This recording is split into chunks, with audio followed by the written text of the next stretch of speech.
వెలుగుగా మార్చే విషవలయాలు తూర్పు తెల్లవారుతుంది ప్రతిదినం కాలం గతి మారుతుంది ప్రతి క్షణం ప్రతి క్షణం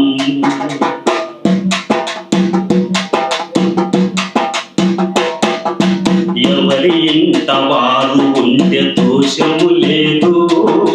ఎవరి తిండి వారు తింటే స్వార్థము కాదు